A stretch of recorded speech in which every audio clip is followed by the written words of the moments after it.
A disposable good. She lived in the rear of the old ham and beef shop in the street behind ours.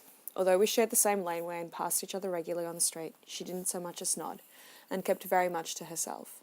Barely a word passed between her and the other women of the street, although some of those same women would occasionally visit her at the shop just the same.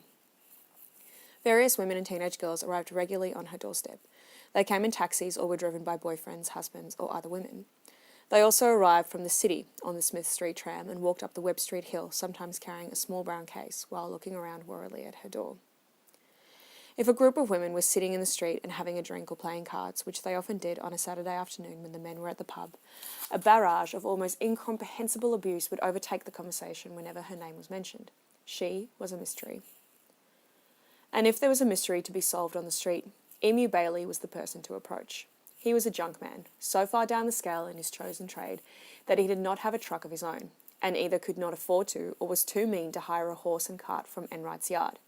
So Emu pushed his homemade wooden trolley around the streets, more or less scavenging what the other junk dealers left behind. But Emu was not without value. He traded in information which some people, including the local police, would pay a small fee to acquire, while some of the other stories he carried amounted to nothing more than worthless gossip, or an entertaining story at best.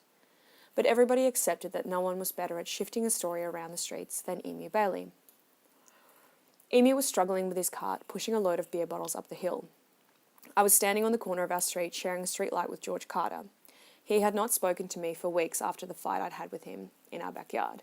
But as soon as the football season came around again, George turned up outside my house on the morning of the first game of the season. We walked down Brunswick Street together, towards the ground, without either of us mentioning the fight. I was watching George as he repeatedly pitched a tennis ball against the gutter and tried watching it before it ricocheted away from it. Emu pulled up alongside us and rested his cart against the edge of the gutter. He took a dirty handkerchief out of his trouser pocket and wiped his flushed and sweating face. Emu opened his mouth to speak, but no words came out. He wiped his dry mouth with the handkerchief and took a drink of water from a lemonade bottle sitting in his cart. He gestured towards our side gate. "Michael, any beer bottles in the yard there? At your place?" "Maybe. I don't know. You can go take a look yourself. The gate's unlocked. The old man keeps the empties in the laundry under the trough. You can have 'em. He won't mind. He stores them for you anyway, so you might as well go look."